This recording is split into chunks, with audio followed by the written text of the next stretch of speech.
Welcome, everybody. Welcome once again to yet another installment of Heads and Tails on Wax TV. I almost said Wax TV, man. I'm your host with the most, Brian Black.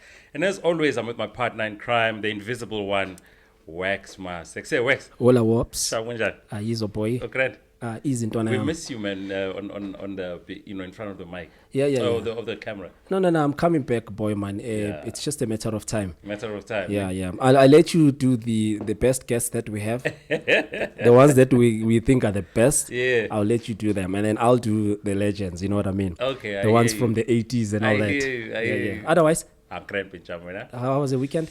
Good, man. Good.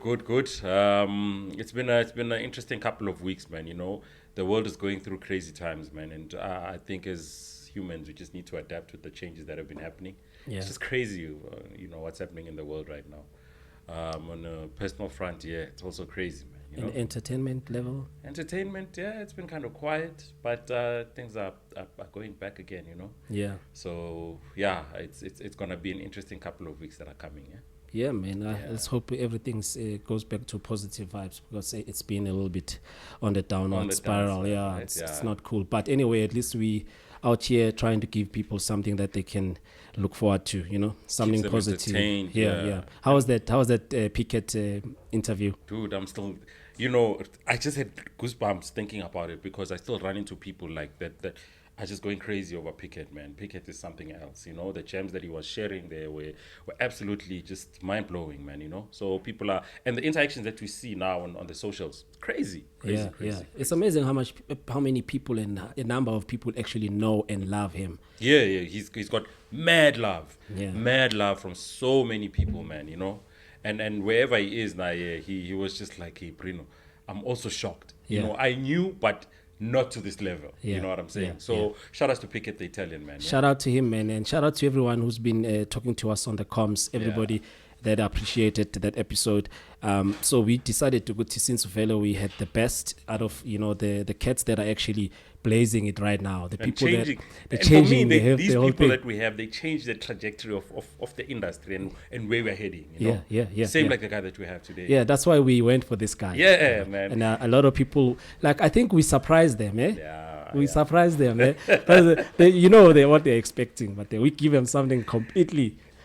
What it's basically who people they love. They love, you know. But they don't think we know. That we know that they love, and you know, and they don't kind of expect how, you know, you're gonna get this guy so quickly. You know, we thought he was gonna come so Later on, when he's become like 30 years in the game, bruh. If he's blazing it now, he's blazing it now. That's it. Yeah, man. Otherwise, I think I'm looking forward to it. I think the conversation is gonna be dope. Yeah. Let's not waste any more time. I'm excited, bro. Yeah. Me too. Go for it, boy. I think you'll do our intro, yeah? Yeah, I have to. You know, I absolutely love this guy to bits, man. One of the most humble individuals I've ever met in my life. You know, when you get into this industry, you know, fame can quickly get into your head. And I've watched this guy, you know, get into the industry.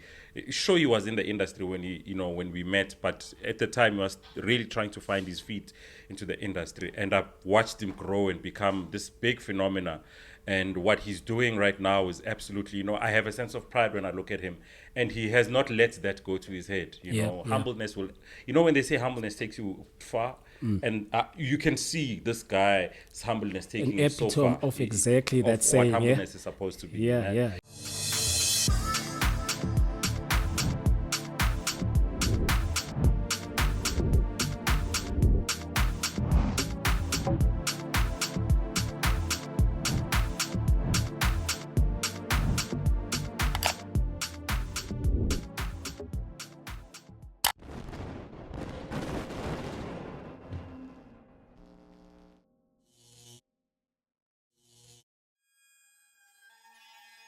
He's a DJ, he's a producer, he's a music curator, he's a businessman, he's a husband, he's a father, he is a son, and you know, overall, just nice guy. A friend, man. Ladies and gentlemen, I'm proud, very proud to introduce to you Sir LSG. Lisego. Yo, bro. Can I call you Lisego? Yeah, of course. I think I'm the only one that calls you by your real name. Everyone just calls you LSG. No, only the OGs. Only the OGs are allowed. Yeah. We'll call you by your real Yeah, name. Man. yeah. How are you, bro? I'm good, bro. I'm Welcome good. to HertzNTales, bro. Thank you very much for having me. You know, I love what you guys are doing here, man. Yeah, man. We appreciate it, man. Very we really, dope. really Very appreciate dope it, for the yeah. culture. Yeah. Yeah, I mean, I remember running into you at Omai, and you stopped me and you said, "Ntwana, I love what you were doing." I was like, oh, "You watch?" And you were like, "Yeah, of course I do watch." Yeah. And I was like, "I'm gonna have you soon," and you were like, "I don't know." And then I went to work. So I was like, because your name popped up. And we said, okay, we're going to do this guy. And I'm like, Ishman, the last time I met him, I don't think he was ready. But he was like, no, give it a go. Just find out from him. Yeah, and when you quickly responded, and I was like, oh, okay. Let's do it, man. But he's always been on our list. Like, Yeah. He was one of the first guys that Yeah. especially for this year. Yeah. He's definitely on the top list of the guys Yeah. that we wanted to talk to as soon as possible. And that's why I was saying, remember, I was like, I don't know if he's ready, because when I spoke to him, he likes the show, but I don't know if he was ready to come and be a guest. I think it was mainly because how our show looked and Yeah. how we curated it. It seemed a little bit more of the guys who were OGs, who started the whole thing. Like first, second generation. Yeah. But they like the people that are actually watching our show. Yeah. We also didn't know that this is the direction we're gonna take. But immediately we knew he was on the list. He was on the first ones on the list. Welcome, my brother. Thanke you, bro. Yeah, Thank man. You. I'm so excited to sit down with you, and at the same time, I'm nervous, and I'll tell you why. Because you've strike me as, in fact, I've seen the kind of interviews that you do, and I'm kind of nervous because I think you've already got this thing curated. You might end up just interviewing me, because you've just mastered this whole You thing. might just create the Bread for Soul Convos You know now. what I'm saying? We might just go back to that. So when you did know you what I'm start saying? with music? Okay, let's see if it's gonna work. But yeah, welcome, man. And I think, man, for you, like I said, I think you're one of the most humble individuals that I've ever met in terms of the guys in the industry. I've met people who've allowed the fame to go into their heads, and you've never for once allowed it to go into your head. And I think that's gonna take you very far, my brother. Bro, thank you, bro. Keep it that way, please. Thank you. Don't ever lose it, man. Thank you. Yeah. So born in, let's just get into it. Born 1988. 88. Right. Mafikeng. Yeah. Straight Koko Mafikeng. Yeah. Right? Yeah. So we'll go 1988, 89, 90, 91, 92, 1993. You're 5 years old, right? Yeah. You are in Mafikeng, right? And I can remember in 1993, there was radio pop, Yeah. right? There was hints and talks of MCs coming from Mafikeng. There's the hip hop scene that's happening in Mafikeng. Music is, there's, in terms of varieties there. You're 5 years old. Take me back to that Lesego growing up in Mafikeng during that era. Yeah. Mafikeng was quite interesting at that time because after South Africa had just, 93 is before independence, right?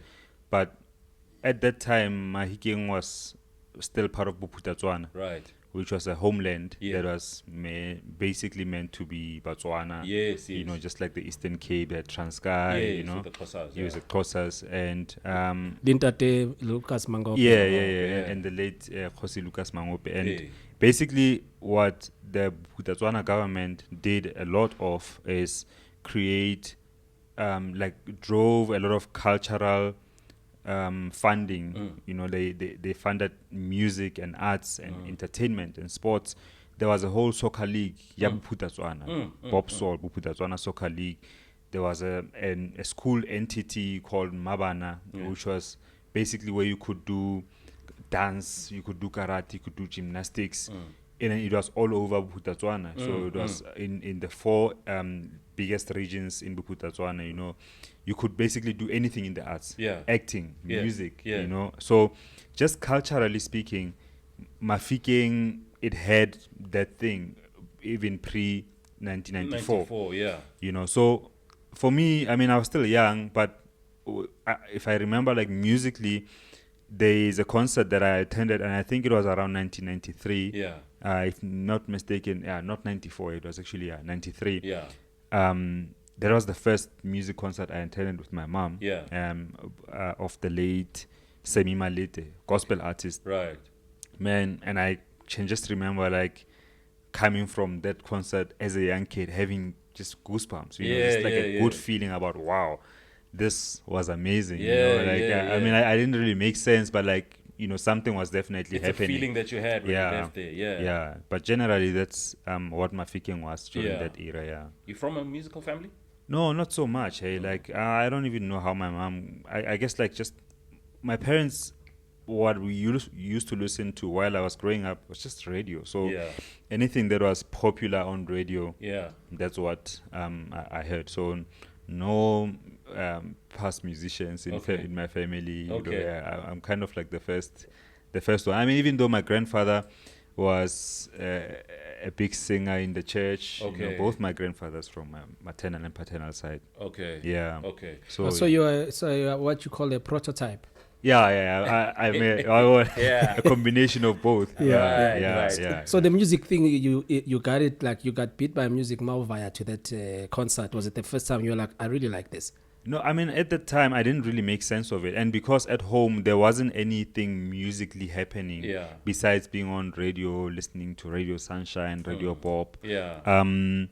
I think the music thing started a bit later. Okay. In middle school. Okay. That's when we started like vibing to Kwaito or compilations, Summer Fruit Man, but DJ Fresh, and the likes.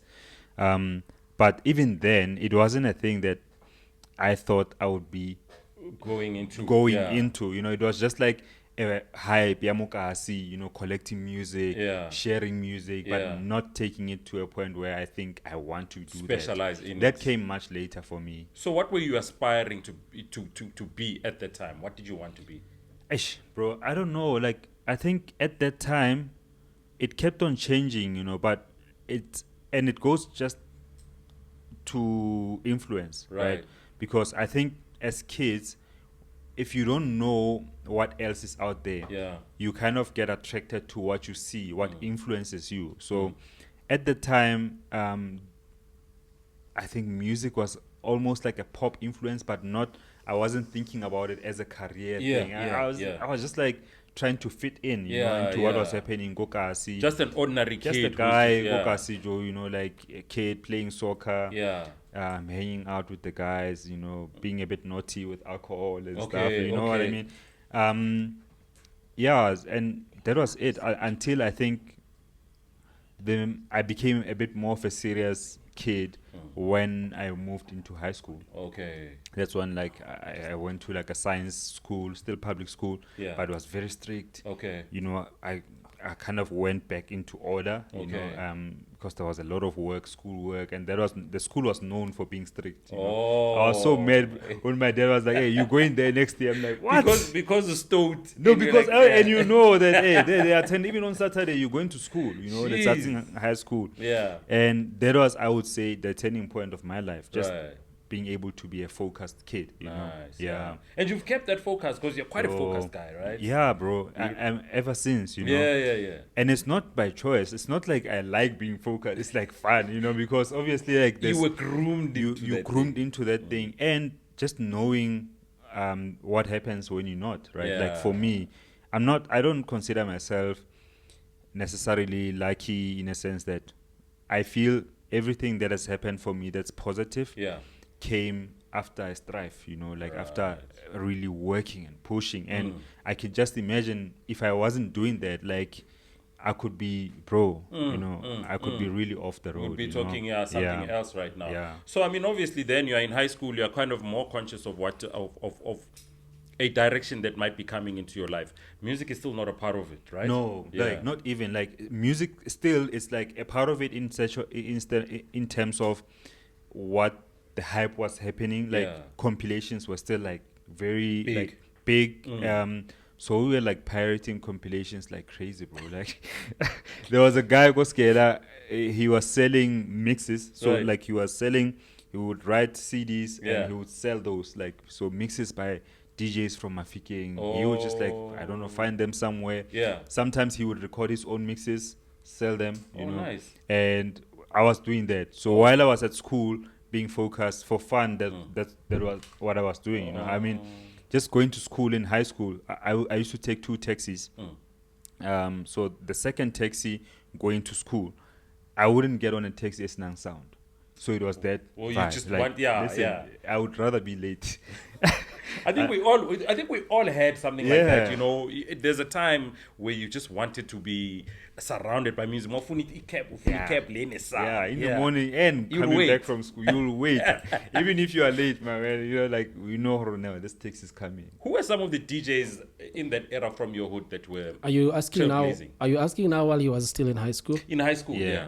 So still in high school, DJ Fat K, he Right. still plays. Oh, Fat K, yes. Shout out to Fat legendary, K. yeah. Yeah, shout out. Datlas Musadi, the late Kabelo Molopiani, both were part of Mutsweding. Right. Him and Douglas. I'm trying to think which other. Obviously, there were DJs. bigger names. You see, Khali Mokhotzis of the world. Yeah, but like those were Mainstream, man like, back. oh, Yeah, oh, like back in the day, and okay. and they were not like underground stuff. Oh, it's not the okay, stuff that you okay. would get from somebody selling you a copyrighted CD. Right, right. So those were like Samo Strategy or Majita Okay. from Kokasi just doing their thing. You know? Yeah. Okay. So, I mean, high school now, you are you're kind of like, okay, now maybe I'm going to finish school and I'm going to study. Where was the turning point when you started considering music to be something that you might want to get into? That was first year university. Right. So high school, became an A student, really focused, and then when I say we, like, I registered at Wits University, Okay. not far from here. Yeah. For sound engineering, Yeah. and it was myself and 4 other cats from Mafikeng, from the same school, actually from the same classroom, metric. Okay. We registered to do electrical engineering. Yeah. Because I mean, after when you become an A student, like I say, sometimes influence everything that you hear in your head is like, hey, A student, science, mathematics. You need to be an engineer. You need to do actuarial science or whatever. So it was these kind of things that we were drawn to. So I remember throughout my high school, while music was still a part of it, whenever I used to travel, maybe if we come to Joburg or wherever, holidays, and you see these big plants, like the smoke coming there, Yeah. like maybe type of ESCOM. Yeah. And I was like, wow, like that's what I want to do. Yeah, So I would yeah. research doing those kind of vibes, Yeah. until first year happened. Tell us more. Now, Hey. yeah, I'm curious. So Yeah. so then I was doing first year, staying in Parktown, and Wits had, I think they still do, they had these buses that go around the different residencies. Yeah. So in the weekends, Yeah, they still do. they still do. In the weekends, these buses go to Rosebank, Okay. and then, so you can do your grocery shopping, Oh, whatever. yes. And bro, that was the first time we saw the Soul Candy store. Yes. We like, go Rosebank, all right, Soul Candy. Hey, let's go there. Let's But go that there. time, like, What year is this? this is 2006. Six. Okay. Yeah. 2006, and 2 years prior to that, there was Soul Candy Sessions 1, Soul Candy Sessions 2. Right. And those were big, Yeah. right? With their Mbuso. Mbuso. Yes. Those were huge albums, So just the Soul Candy logo had so much, like, we're going in there. Yeah. Records, bruh. Yeah. So from there, I'm telling you, we went there to buy groceries. Yeah. We came back with 4 records and no groceries. Nice. These guys sacrifice their food. And we don't have Yeah. turntables, by Your the way. livelihood. Yeah. We don't have turntables. I remember, like, there were 4 of us. So 3 of the guys I was with had bursaries. Yeah. So much the bursary. Whenever I up Yes. front, Yeah. one guy told her 1 turntable, the other is buying another turntable. Panda mixer. Now we don't have a sound system. Yeah. There's a guy called Rez, he had a mini hi-fi. Okay. So, Kadi weekend, we had to borrow this. Fetu, please. Give Friday, borrow us your hi-fi. Maziwe. Yeah. Friday night, bro, after Scala, I would say from around 5, Yeah. when you come back from varsity, until Monday morning around 2 a.m., we were only playing those 4 records. Now mix a back to back. That's dope, man. Yeah. Flip side, you agree with practicing, you learning, right? So your mixing was self-taught. Yeah, like it was prior to that, we had a bit of like Atomix. I don't know if you remember that software. Yeah. And I think that software is responsible for us having a lot of DJs, in South Africa. I promise you, bro, because it was a bug. Yeah. It was like pirated because it was everywhere, right? Fair too. So and that was basically the pre, lessons about DJing and the basics of it. Yeah. But then until we got our thing, and then we realized. But then you remember those 4 records? Do you remember who the artists were? I remember my first one probably was Kenny Bobian, Love Won't Give Up. Okay. I remember one of the guys had Sean Escoffery. Can't remember the names. But anyway, like, so we had these 4 records that we played a lot, back to back. Yeah. But it usually helps because every mix of that song. It helps because then if you're dealing with just those songs, then you are going to perfect those songs. Yes, you perfect it, right?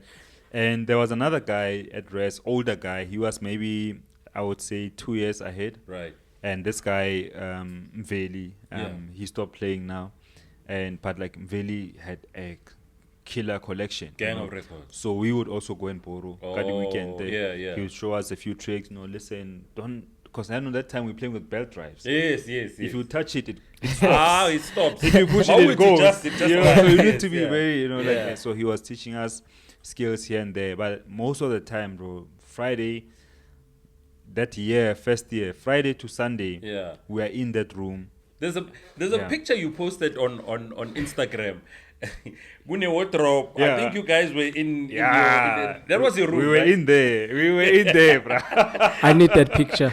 I'll show you that picture. He's got 10 tables there, and so one of you was shirtless. One is shirtless. I think I was wearing like a vest.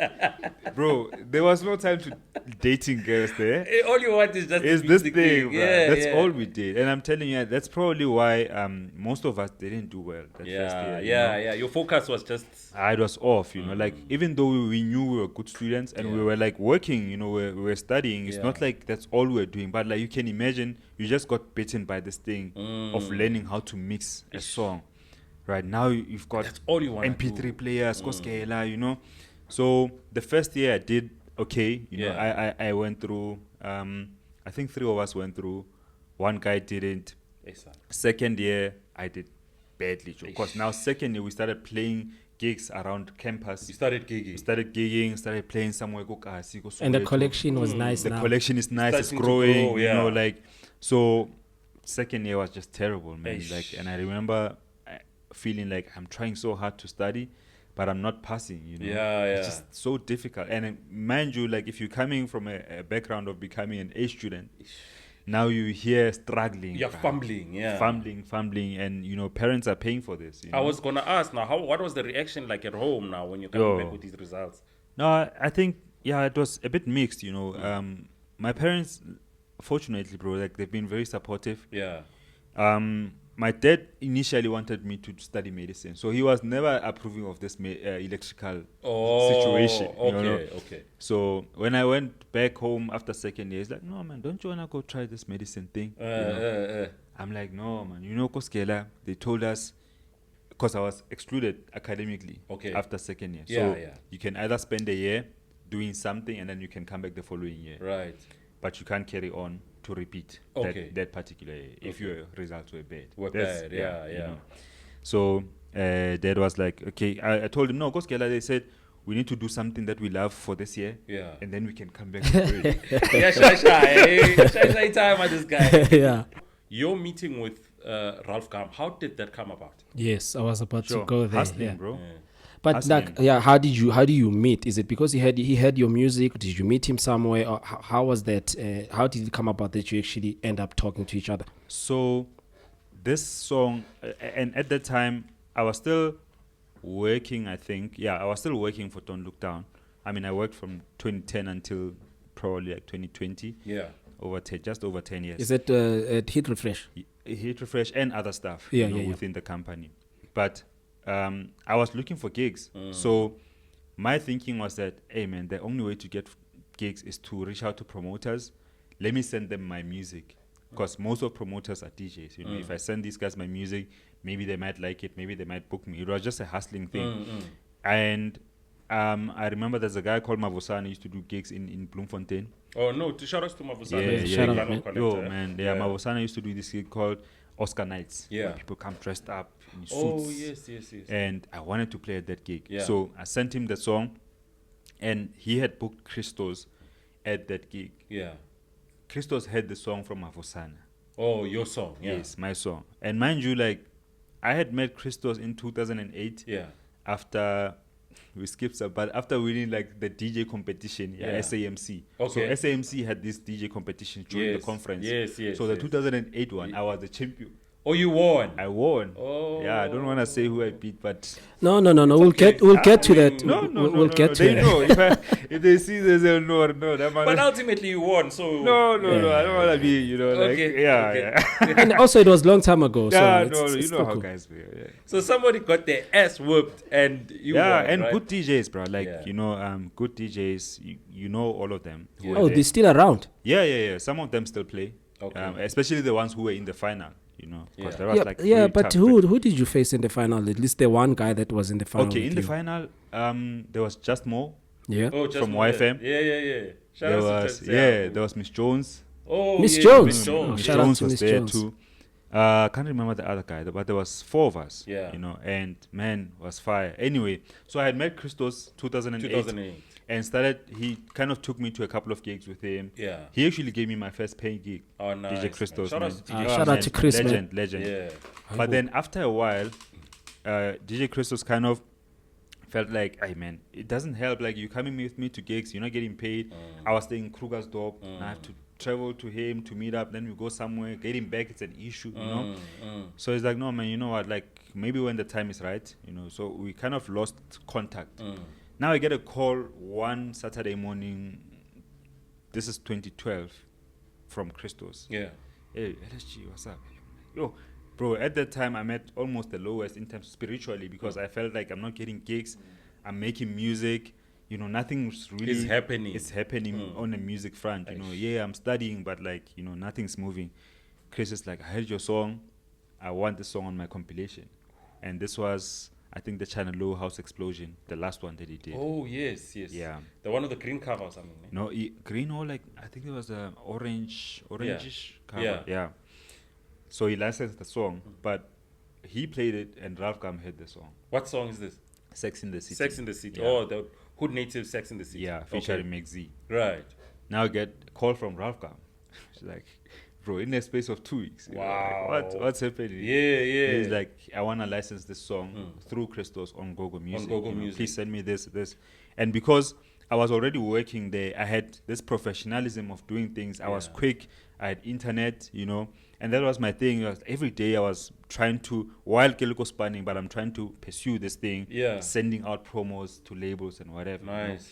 And that's how I met Ralf. Straight A student. Straight A Yeah, student. Yeah. Putting Yeah. it into work. But that It's the discipline is discipline. kicking in, you know? And it worked. I mean, it did. eventually worked, right? So yeah, you release Sex in the City, right, with Yeah. Gogo Music. Yeah. Are you signed to Gogo Music as an artist, or are you just No. Okay. I've never been signed to Gogo as an artist. Really? Because I was of the impression that you were signed as an artist, yes, at Gogo Music. No. It's just like, No wonder, because I used to go through the website and I Yeah. would never see your name there. no, even if it was there, Yeah. but it was like, Ralf kind of stopped signing artists, you Yeah. know. It was mainly just signing releases. Yeah. So I did that release, and I did All I Am after that. I want to talk about that song, man. Yeah, I want to talk about all so of and then I did a few remixes, but just as an artist doing work with the label, and Yeah. and because of the friendship and the relationship with Ralf, Yeah. I think that's why most people thought I'm a signed artist. You know, even now somebody was saying, "Hey man, I see you releasing your own music on Bread for Soul. Does it mean like you out of Gogo Music now?" Like, Like, and, you know, I was never really there, but like the relationship is still there. Yeah. He's still a big brother. I thought to me. maybe at the beginning you meant you were not in there. You mean at all? You never signed at all till No, today? like only singers, like not as an artist, as a signed artist. Not you as know. an artist. But like Ralf did kind of take me under his wing. Yeah. You know, he taught me a lot, production skills, and just the discipline and the drive that he has, man. Ralf, bro, he's a technician. Yeah. He's a, I don't know, in studio, what he does, I've never seen anybody do it the way, at the level that he does it. Really? Technically speaking. Yes, yes. He's a doctor, bro. He's like, hey, Fetu, I don't know how to explain it. But Yeah. like, in studio, the level of precision that he goes, it's unmatched. And I kid you not, it's unmatched, bro. Like the things that people will be like, no, but it sounds fine. Not to Ralph. So he's very meticulous in everything. Not just, like even thought and the way things should be. It's like he's thorough with everything. Joe. Yeah. Like nothing, he doesn't just let anything go. Is it like the Dr. Dre tip? Yeah. He's a doctor, Joe, in studio. And that is why if you listen to a Ralf Gun project, you might not, even if you don't like the song, but like technically you can't fault him. Yeah, it's clean. Yeah. Clean, bro. Yeah. Clean. And that's one of the biggest things you took, right? Oh, bro. Like, Because that's how your tracks also appear. They appear very clean. yeah, I mean, like to a lot of, at the time, like all of the album that I did, all of my songs, he mixed the album. And being in studio with him during that album, at first, it was draining, bro. Because I'm like, bro, this thing is fire. And he's still saying no, he's like, no, brother, listen, this is what I mean. Because now you don't get, like, it's like you need time, right, to first understand what he's talking about, and then you see it. And once you see it, then you can't go back. Then, like, from now on, my way of production, the process, now I'm like taking some referring of those, back a now. lot of those things. I'm Yeah. like, okay, you can't just let this go. You know, things that normally other people would It just comes out with your music, man. Ralph, bro. All That I Am. Yeah, Brian Temba. yo, Big song. big song. Would you safely say that song kind of gave attention, Guti? Hey, my name is LSG and I make music. It did in a Yeah. big way because that song was playing on major radio stations, you know, and this is Brian Temba, bro. Like he's a summer winner. Take me through that process. Why Brian Temba? What was it about that track that made you think Brian Temba would be perfect here? Mainly like networks, bro. You know, while I was working, and that's another thing that I really appreciate about working go don't look down, because you had networks. You see certain people coming into the office that you will not see anywhere. Yeah, you know. yeah. So some guy there, Tebza, Lipito, OG. Shout out to Tebza, man. Tebza is like, hey man, like you know, make music. I know a guy, man. I know Brian Temba. I'm like, what? You know Brian Temba? Yeah. So Tebza hooks me up with Brian, but now I'm just a boy, right? Yeah. Bro, you don't know how long it took to record that song with Brian. Brian would, bro, he was staying in the east. Yeah. I would be driving from the north, and on the way, Brian is like, "Oh, bro, we have to cancel. I can't do this today. He's busy, bro. You know, he's got this and that, and like, And he's an actor as well. He's an actor. Who's this boy? You understand? Hey, man, we went back and forth. Shame, man. Yeah. One time we were just coming to record just the chorus. Yeah. Then he's like, okay, I need to go. Like, then studio's done. Now you have to schedule another thing for Amaves. You know, Guys. back and forth. But like, eventually the song is done, and Brian kills it. Yeah, Killed and then it. we release on Gogo. Absolutely. And then Ralph gets, and that's another thing with access, the thing I'm telling you about, like with net connections. Like Ralph has an email to everyone. Yeah. Like he asked me, who do you want to do a remix for you? I'm like, bro. DJ International, Spinner. yeah. Oh. Anyone. I'm like, bro, let's try DJ Spinner. Yes. Cool. yes. Sends an email. Spinner does a remix. Ben Morse does a remix too, and then we've got an I'm EP. sorry, that's my favorite remix. The Ben Morse remix. That Ben Moss Yeah, remix, my yeah, man. yeah. Oh, guys. Yeah. That And, song, yeah. it's got that undertone, and then when it builds up, when that bass kicks in, Yeah. I used to murder a lot of dancers with that track. Big shout out and love, man. That thanks, song, All That bro. I Am. Thanks. Hectic big song, man. Yeah, You know, and I think had it been someone else, you would have been a one-hit wonder. You know, you would have been that one guy that says, I've got this track, what relax. What after All That I Am? So after All I Am, what happened? It's All I Am, right? All I Am, yeah. After that, I was kind of working on the album already. And All I Am, I think, was released 2012. Yeah. And then I still did some remixes for Ralf Gam. You know, like he released an album in 2012 that had Take Me to My Love.